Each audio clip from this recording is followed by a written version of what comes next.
Jerry Ellis will take the handoff. He sweeps left. Ellis finds some room down the sidelines. He's off on a 40-yard touchdown to give the Packers a 7-0 lead.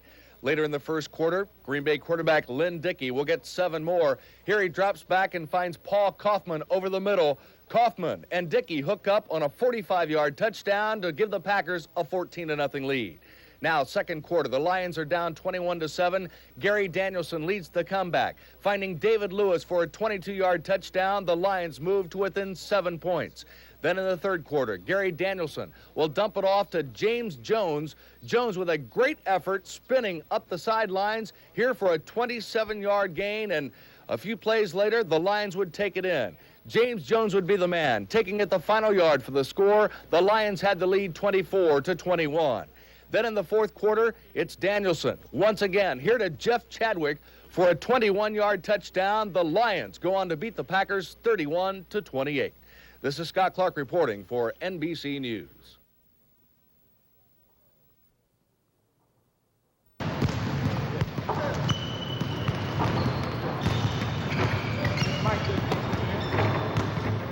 Important time. It's extremely important that you spend that time. You guys have any questions? And what we have to do is make up a difference on defense, and I think the scoring won't be a real big problem. We may not be able to replace 30 points in one person, but a combination of people, should enable us to score as many points as we did before. But what we're going to have to try to do is make up the difference on playing better defense.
Their wedding rings say Larry and Mary DuBose have been married for 12 years, a relationship that recently has been solidified by their Christian commitment. For the last 3 or 4 years, it's really been the basis for our marriage. It's really pulled us tighter together, and it's given us a different outlook on life and the community and just ourselves as a whole. Mm-hmm. Yeah.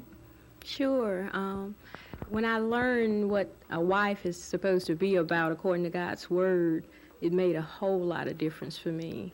the responsibilities, just the joy of it, and what a husband is supposed to be about. And as a parent, it's just the greatest. It really is. When we talked earlier, you said, Mary, that you don't look at your marriage as an interracial marriage, but as a happy relationship. That's right. Being an interracial couple just happens to be incidental. It's not what we focus on. Larry, you feel the same way? Yeah, pretty much so. I like to think of it now as just two Christians living a fantastic life together. So you're both happy? Oh, fantastic, yeah, really. Wednesday night at the DuBose house is regularly set aside for fellowship. It's a small gathering of community neighbors, friends, couples, singles, and children who spend about an hour worshiping the Lord. Hello, Janet.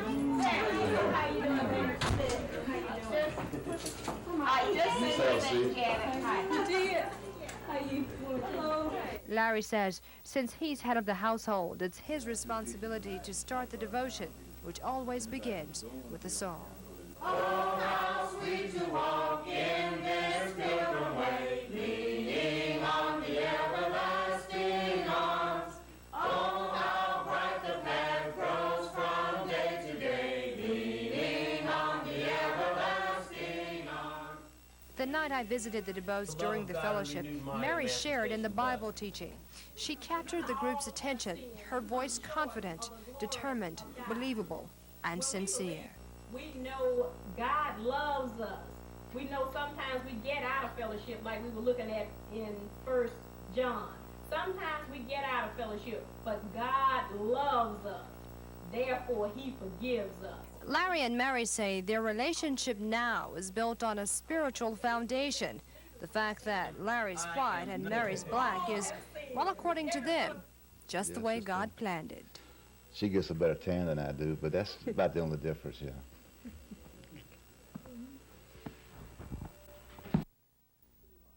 Have a specific amount that we ask for. We just look at the boxes, which is just a great thing. They have so many people are forgotten completely. There are those who, in Bryce's, who either have no people to bring them presents or give parties for them, or else they don't care. They're uncaring people in this world, and they don't see that these people, they're forgotten, and they must have some attention at Christmas.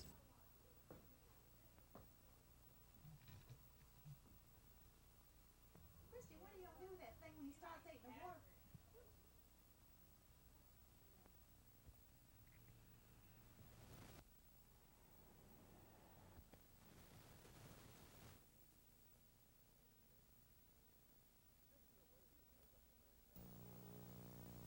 This is a rabies makeup clinic held in Dothan this past summer. The clinic was held after a low turnout at the annual vaccination clinic in July. While the turnout this day was good, a number of pet owners stayed away. Health Department officials hoped a number of those pet owners who stayed away from public clinics would go to their private veterinarians. Some did, but the number of vaccinated animals in the county remains very low. It's estimated there are 27,000 dogs and cats in Houston County. As of today, only 10,000 have been vaccinated for rabies. That 37% rate of vaccination, combined with 11 confirmed cases of rabies this year, means additional steps have to be taken to immunize more pets. The health department and local veterinarians have agreed the way to do this is a door-to-door search for unvaccinated animals. The Houston County program is patterned after a similar one in Montgomery County. Those pet owners who haven't followed the law face a fine. Pet owners who have not had their animals vaccinated will be fined $12 for each unvaccinated pet. Health officials say the program is needed to prevent the spread of the fatal disease to humans. Cal Calloway, WSFA TV News, Dothan.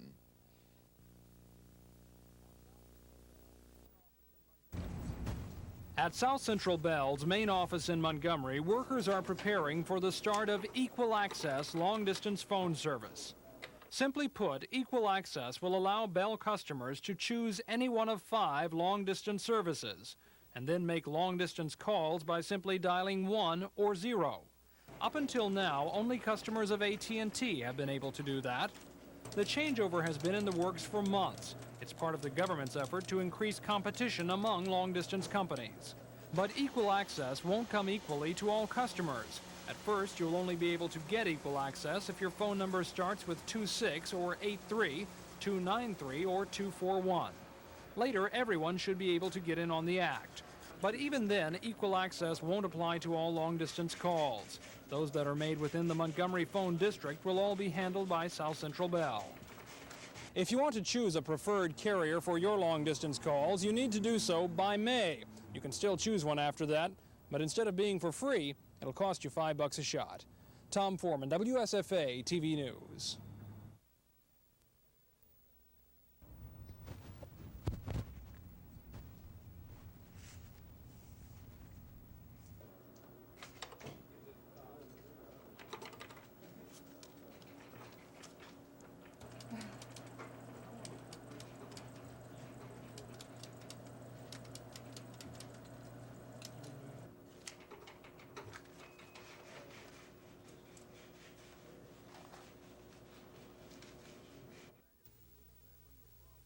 A special issue of Ebony magazine examined the problem of black-on-black homicide, and in an editorial, the publisher John Johnson says, and I'm quoting now, "The facts are clear and dangerous."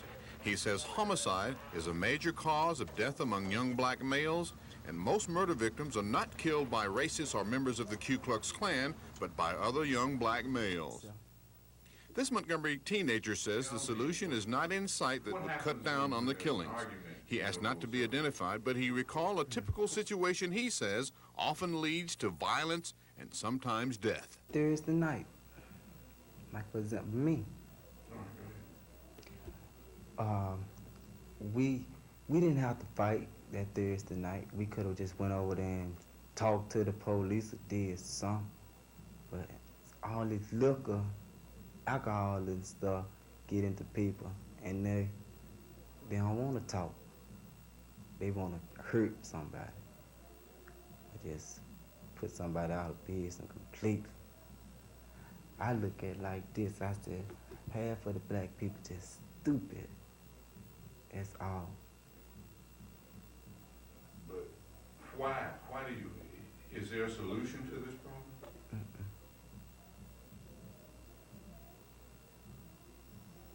No. There's no solution.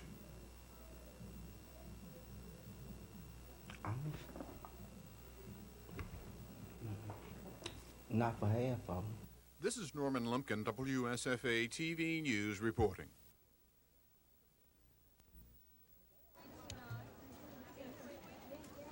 The day after Thanksgiving is traditionally the busiest shopping day of the year in Montgomery. It's also the most profitable.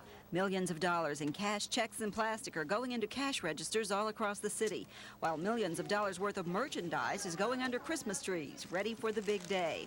According to the Alabama Retail Association, a lot of merchants operate at a loss from January through Thanksgiving. They depend on the current shopping season for their annual profit.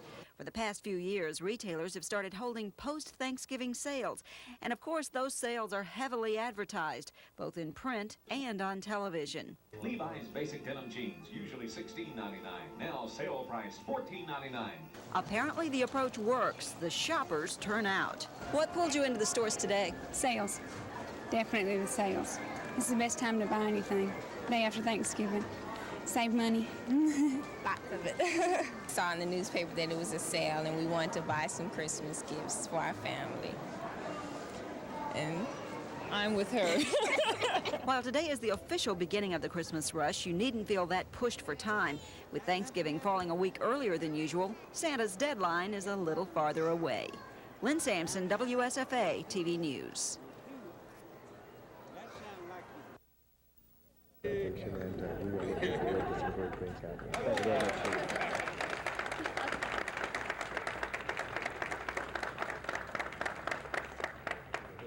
Was the dedication of Bill Graves' home. William Burns Park, which campus then realized that Mary Frances.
The gun battle broke out in the Joint Security Area, a collection of small buildings where officials of North and South Korea sometimes confer.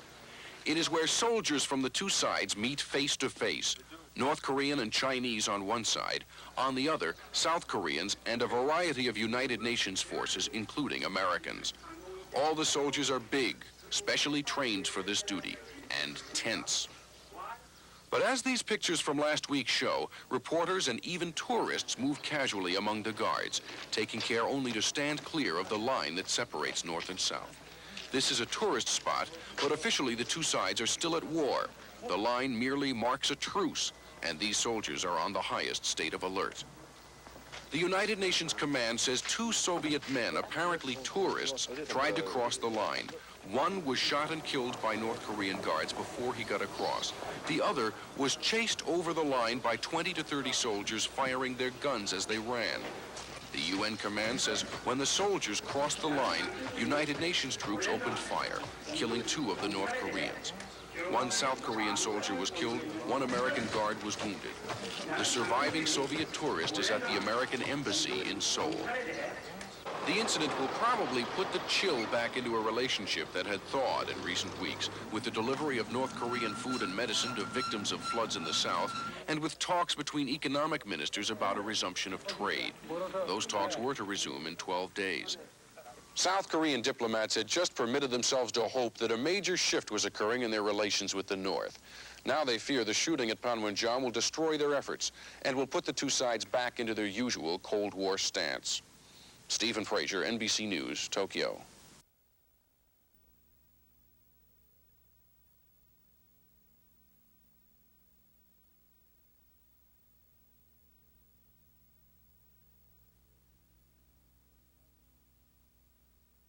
It's been hard for you, hasn't it, at times, Barney? Yes, it's been hard, but the heart itself has pumped right along. Got any words of advice for somebody that was going through this again? If they were to come and sit and ask you what it was like, what would you tell them? Well, I tell them that it's worth it. There's no alternative. They either die or they have it done.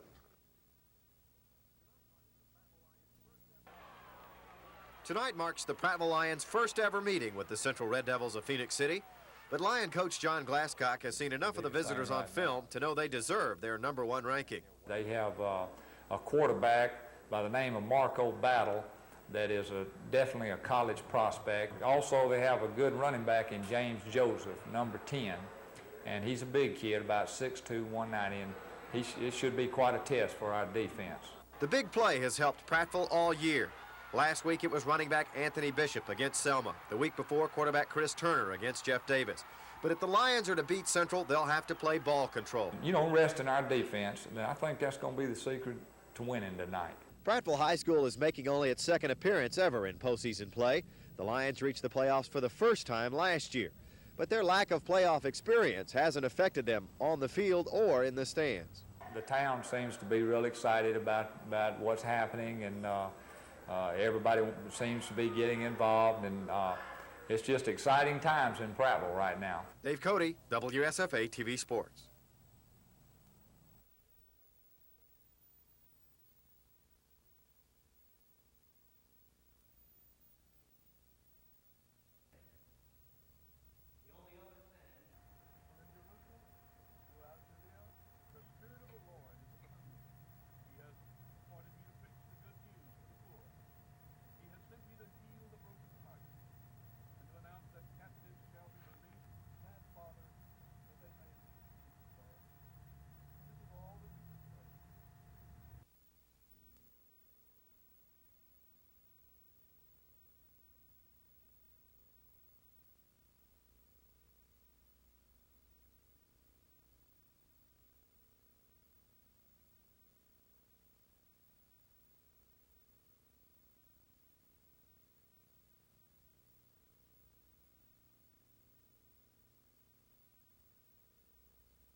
He's called the Prophet, or Lord, by his followers. He's William Lewis, and he's the head of the House of Judah. He says he and his followers are home now, and he feels welcome. I have some people down here who is my friend, and they're a friend to me, and I'm a friend to them, and before anything came up. And so first the trouble, that had absolutely positively nothing to do with us moving to the state of Alabama. The prophet has some land, a meeting hall, his young son, his girlfriend, the prophetess, and several other followers. He says their only intention is to serve God, but he says troubles will always follow him. And they certainly found some trouble in Allegan, Michigan. John Yarbrough was killed. The boy's mother is now serving 15 years for manslaughter. House of Judah members say they follow the Old Testament, including the parts that deal with chastising children. But in John Yarbrough's death, the prophet says things went too far. And because of that incident, the prophet says he's learned a tough lesson.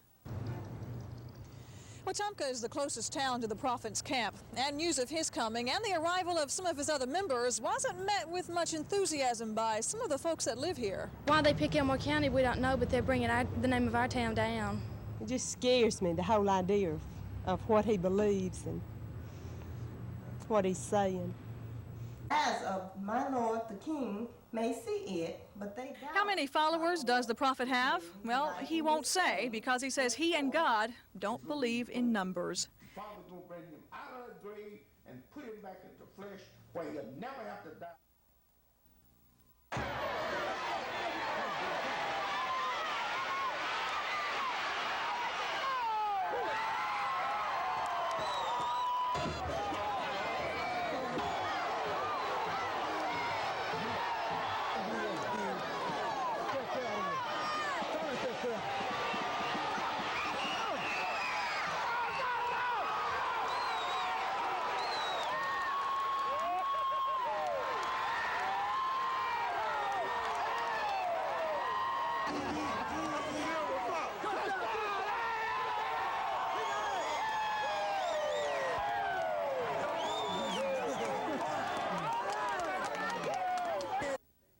A very cold and chilly night at Prattville Stanley Stadium, an overflowing crowd on hand for the 6A matchup. And with a week off for both Alabama and Auburn, some of the coaches on hand looking at prospects. In the second half, a central turnover, and the Lions take over. Their only second half touchdown came from number 24, Anthony Bullitt Bishop, on a 3rd and goal call. Bishop heads in off guard. The Lions were ahead now 15-6 in the third quarter. Then things really got messy. A power outage closed out the scoreboard, and the officials timed the game on the field.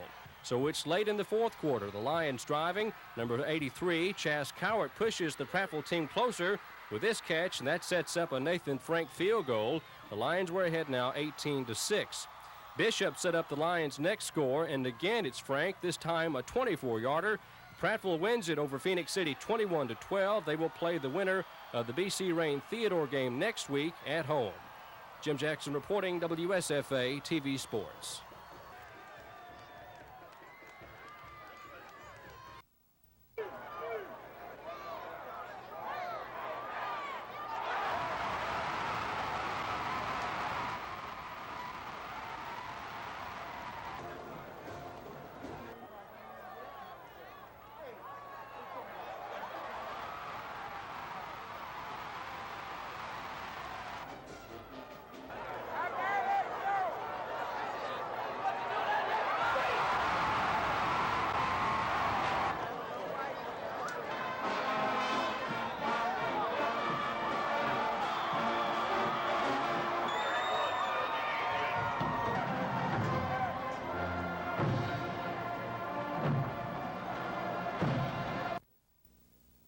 They are so explosive offensively. I think we'll have to minimize our turnovers, preferably none. Control the ball offensively with our running game, eat up the clock with our running game, and defensively we can't give up the big play. We can't let them have the 25-yard here, 30-yard there, 60-yard play. We've got to try to keep them under control, make them go the long, hard way.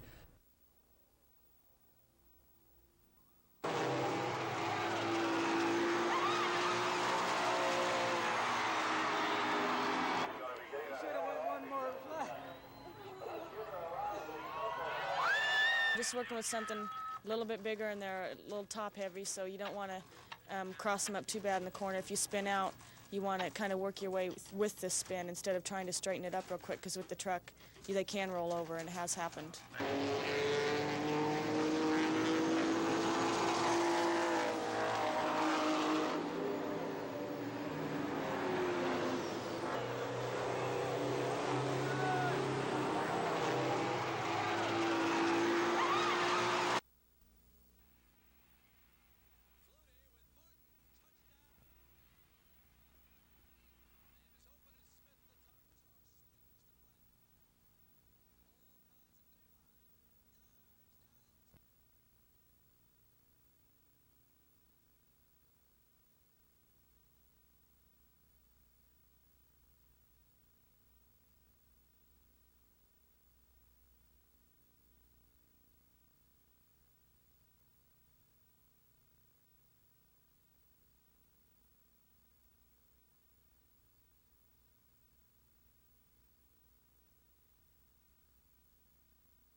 Nine months ago, Whitehall residents, armed with a dream and a prayer, broke ground where a multi-purpose community center would stand.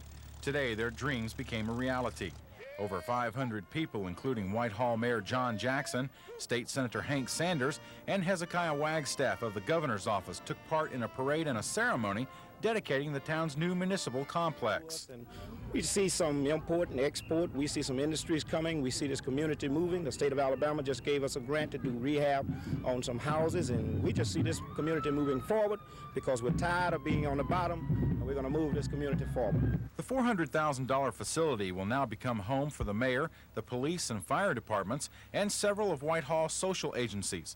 Mayor Jackson says in 4 short years, Whitehall has experienced steady economic and community growth, and although the town lies within a poor county, the mayor expects within another 4 years, Whitehall to become the economic center of an industrial boom. I really expect that 20 years from today for y'all to come back and see a fantastic industrial complex right here in Whitehall. All the people working and happy and well educated. It's going to be a fantastic place. I expect to bring in industry.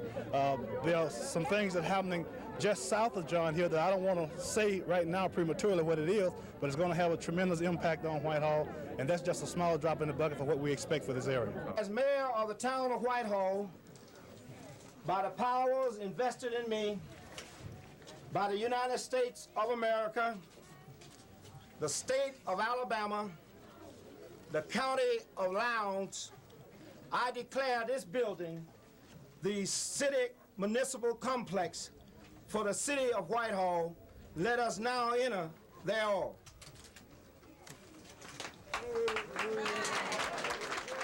Dean Argo, WSFA TV News, Whitehall.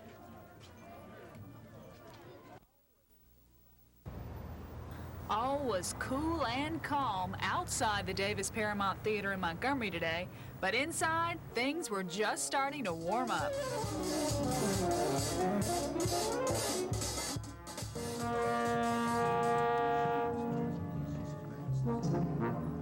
Actor Calvin Lockhart, jazz flutist Herbie Mann, and actress-singer Margaret Avery are in town with the Birmingham Heritage Band to pay tribute to a man who recorded over 800 songs and appeared in 12 movies before he died in 1965.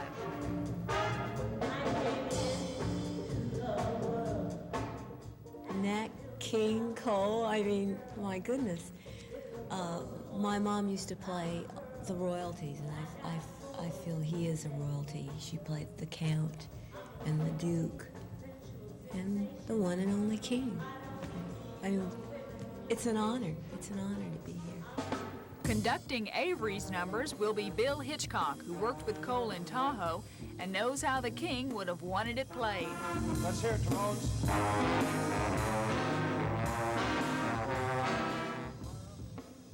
The organizers of tonight's tribute aren't only saluting the star, but hoping to make more Alabamians aware that Nat King Cole came into the world as Nathaniel Adams Coles of Montgomery. Nat King Cole is a nominee for the Alabama Music Hall of Fame, which will have its initial induction ceremony in January of 1985, so it's rather timely for that. The performance begins tonight at 8 o'clock. Tickets are $25 and available at the door. Proceeds will go to benefit the Macon County Fine Arts Manifesto. Lisa Walsh, WSFA TV News.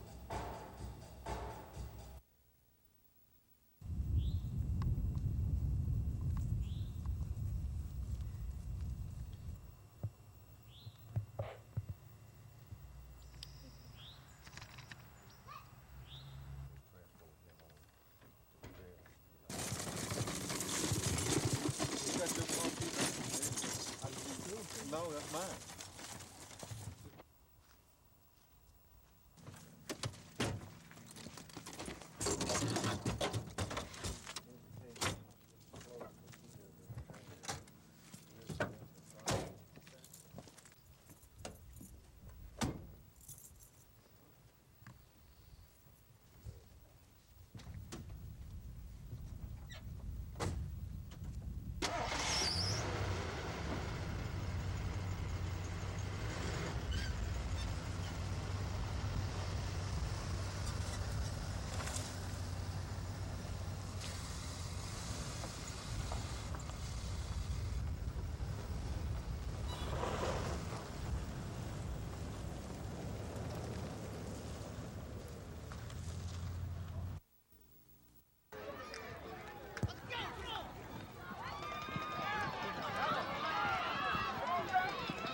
Touchdown.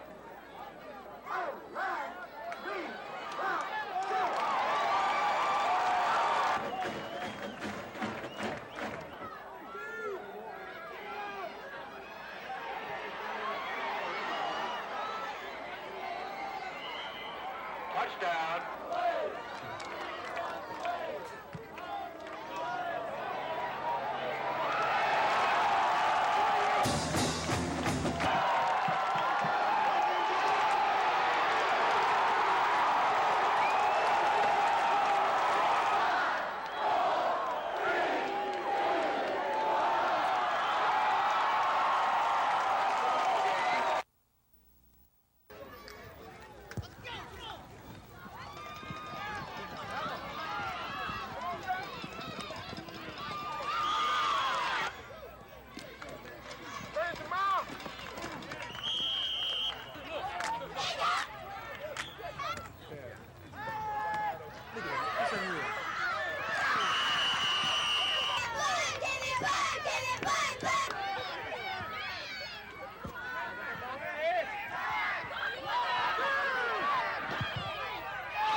Buddy had an entire suite to himself at the Hyatt Hotel in New York, but now he's back home in Lynette in the doghouse. No matter, celebrity status doesn't seem to have affected him or his 13-year-old owner, Ann Louise Zachary, who wrote a 50-word essay to Purina Dog Chow in July, telling them why her golden retriever was the great American dog.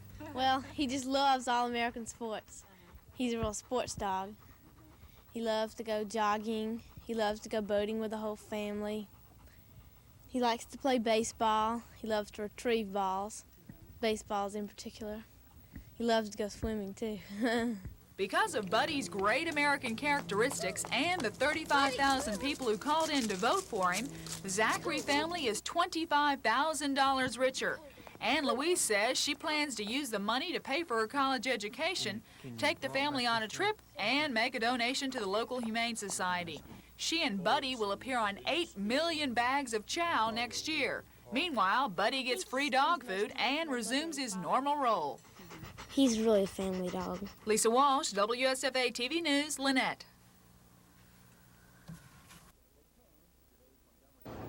They came to today's Montgomery Kennel Club show for fun. The ribbons, the prizes, the points toward champion status, and they came from everywhere. Owners, breeders, and handlers came from the Southeast, California, New Mexico, Michigan, Illinois, New York, and practically everywhere in Alabama to compete with over 900 dogs in show and obedience events. The purpose of the AKC show is to improve breeding stock, to show and compete against each other to further the improvement of purebred dogs. For some, the show is a chance to compare the family pet with other family pets, but also with champions, to see if the dog is worth the paper the pedigree is written on. But for others, it's pride, ego, the competition, and for still others, it's business. Breed them. We have them breeder owners, and we have people that that just do it as a tax write-off and have dogs, and they like to beat the other fella. It's just like any other sport. You like to beat the other man, you know. Each breed is judged on physical structure, condition, gait, and temperament. The winner advances to the winners class. 2 are chosen for the best of breed competition. Only 1 can win, of course. And also there is the best of show. The winner of each breed compete for this honor. For Greenville, South Carolina's George Ward, who already has 174 championship ribbons, today's show is just another day's work. If it has any competition, they go looking for competition and add to their laurels as far as winning and so forth, just like athletes go all over the world to run or skate or whatever. People have an ego trip with dogs the same way. The Montgomery Kennel Club is already planning next year's show, but Ward and others like him are packing up, heading west for next week's show in Arkansas. Dean Argo, WSFA TV News. We're finding too many young people, poor people, black people, and we will be working through our Fair Share program to target banks. We believe that the work of the Reverend Jesse Jackson and his presidential bid did a lot to spur black voter participation. We believe that the negative impact of Reagan administration policies on the poor in particular did a lot to bring black and poor people out to vote against Reaganomics and Reaganism. Other businesses where blacks have been known to spend a large share. In order for us to be successful with these 4 programs in this local community, many young people, poor people, black people dropping out of school before they graduate, dropping out at 10th grade, 11th grade, and we... Basketball at Memorial Coliseum last night in Auburn. Chuck Person led all scorers with 20 points. His first 2-pointer, a zinger from the corner. Stetson pulled to an early 8-6 lead, but Auburn came back with 10 unanswered points. Gerald White brings the ball down. Person passes to Frank Ford for the bank shot. Auburn used a strong defense to dominate Stetson. Ford picks off a pass, and a little help from freshman Terrence Howard advanced the Tigers' lead. At one point, Auburn had 5 freshmen on the floor. Here, 6'7" freshman Chris Moore from Atlanta finds the easy bucket. Person scored 6 points in the second half. The All-American from Brantley drove the Tigers to a 92-50 win over Stetson. Auburn plays again tomorrow night at home with Columbus College.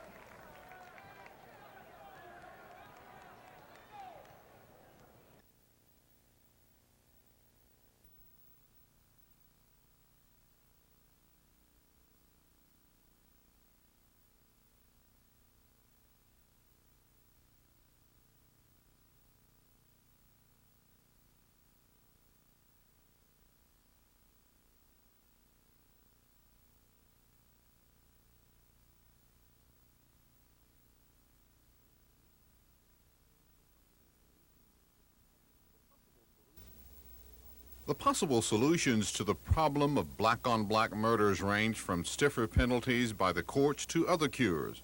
Those are offered by Montgomery County Circuit Court Judge Charles Price, Montgomery County Commissioner John Knight, and City Police Major John Wilson. I think all of us need to accent the problem and talk about it and try to corral people into developing self-esteem and self-respect for each other, and I think if we do that, I think that'd be the first step toward perhaps decreasing the number of violent crimes, and particularly murder, that occur in the black community. And the social economic status of individuals, in my opinion, has something to do with the crime rate. And I think that we're going to have to address that issue to try to get a handle on the black-on-black crime issue. This is something that has got to be cured from within. They have got to do it within their own family circles. They've got to do it within their own civic leaders. We can't do it. We can't stand there and hold their hand every time they have a family argument. While researching this report for TV 12 News, we were unable to locate any individual or organization working to solve the problem of black-on-black homicide. This is Norman Lumpkin, WSFA TV News reporting.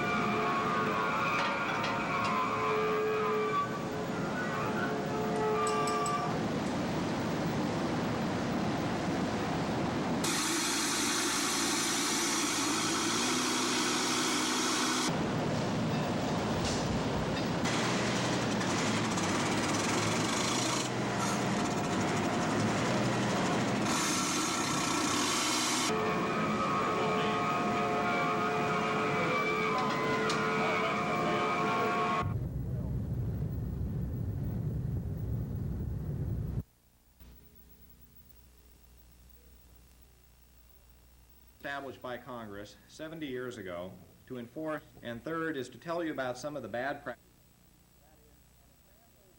That is, an example will come in, a complaint will come in, a legitimate complaint of where some consumer has been injured because of some bad practice in some industry. That would then be used as the basis of writing regulations to control an entire industry, rather than going out and suing the company that was engaged in the fraudulent practices. That's where the biggest change has been. We're now devoting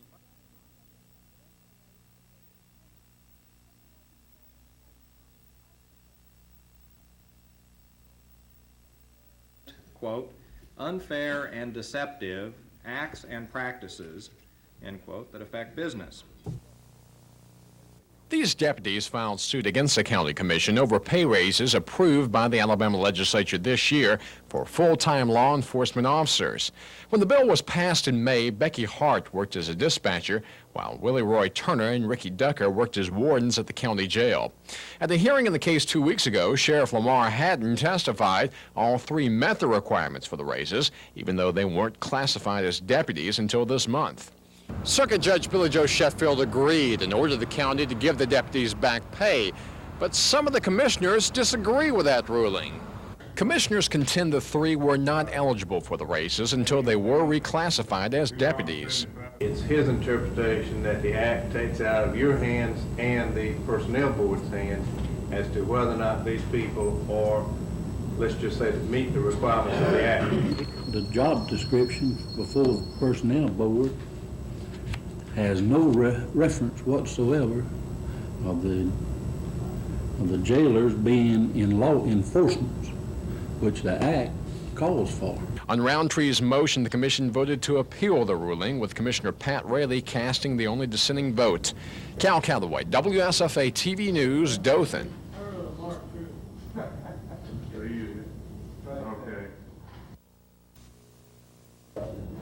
She may not want it if you don't set the salary high enough. That will be established. All in favor signify by saying aye. Any opposed? It's unanimous. This is U.S. Standard Sign Company Toledo determined the lowest bidder meets specifications. The Soil Conservation Department, in conjunction with the Bear Creek Project. Attorneys for the Alabama prison system and the four-man oversight committee spent 8 hours hammering out an agreement which hopefully will end the federal court's supervision of state prisons. The agreement states that, with except for the overcrowded conditions of the West Jefferson facility, Alabama's penal institutions are in compliance with the U.S. Constitution. But Frank Wilson, who represents the state, wants the committee to list any changes and also give a specific time limit the court will have to monitor the prison system. He's recommending about 1 year. John Carroll, attorney for the plaintiffs, does not want the committee to prevent him from filing other lawsuits in the near future. And he also wants the committee to monitor the prison system for 5 years. Committee Chairman Ron Nachman says both sides will lose a lot if an agreement cannot be reached, not to mention the enormous expense to fight the case in court. Both sides say they will spend the night studying the language of the agreement and meet again in the morning.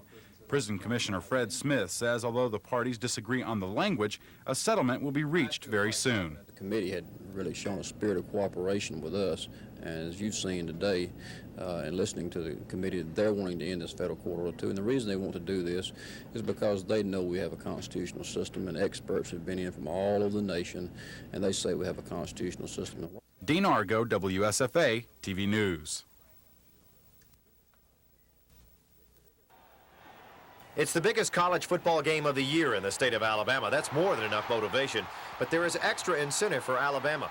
A win over cross-state rival Auburn would help ease the pain of a 4-6 record. Season hadn't went as well as we wanted it to, but the win won't rectify a season, you know, make it complete, but it'll help things. It has been well documented that for the first time in a quarter of a century, Alabama will end its season in what is commonly known as the Iron Bowl. But a Sugar Bowl berth is at stake for Auburn, and Tide players would like nothing more than to disrupt the Tigers' holiday travel plans. It's kind of become a bigger game to us now because they're going to a bowl and we're not, and we're looking to redeem ourselves a little bit in this game. This year we're definitely going to turn the tables around and going to go after this Auburn team and not let them go to the Sugar Bowl. As far as the X's and O's, Auburn leads the Southeastern Conference in rushing offense and total offense.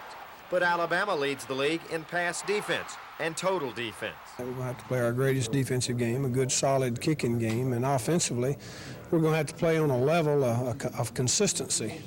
History tells us the favorite should win. This year, that's Auburn.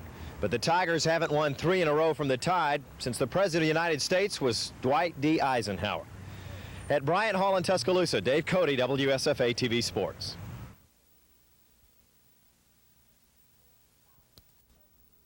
$4 to purchase 4 computers. I guess I got a little too emotional just thinking of it.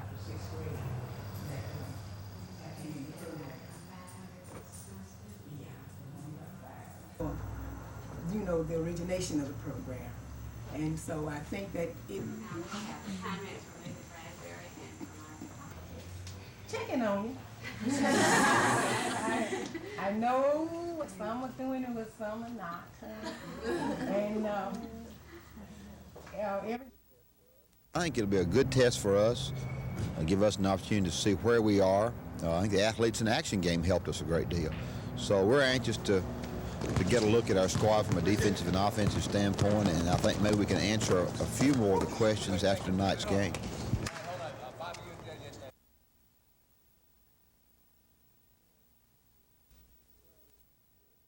Well, this is really just like any other game. No, not really. This is what it's all about. The pressure is off in Tuscaloosa. Alabama has everything to gain and nothing to lose, except possibly their 3rd straight to Auburn. And that hasn't happened since the late 50s. For Tide seniors, however, nothing would be more satisfying than a victory over their cross-state rivals. My freshman year, we won the game and helped Coach Bryant win his 315th game. And these past 2 years, they got the best of us. And this year, I'd like to win this one, so at least I go out, 50-50. They win 2 years and we win 2 years. This is the most important game of my life. I think everybody's life. Considering this year, and the game is not going to wipe out the losses that we had, but a victory would be real nice and would make the offseason a lot shorter for the underclassmen. Only reserve linebacker Vincent Elder and running back Kerry Good are listed as doubtful for the Auburn game. Good is out for the season, but Tide coach Ray Perkins isn't ready to name a starting fullback or starting quarterback against the Tigers.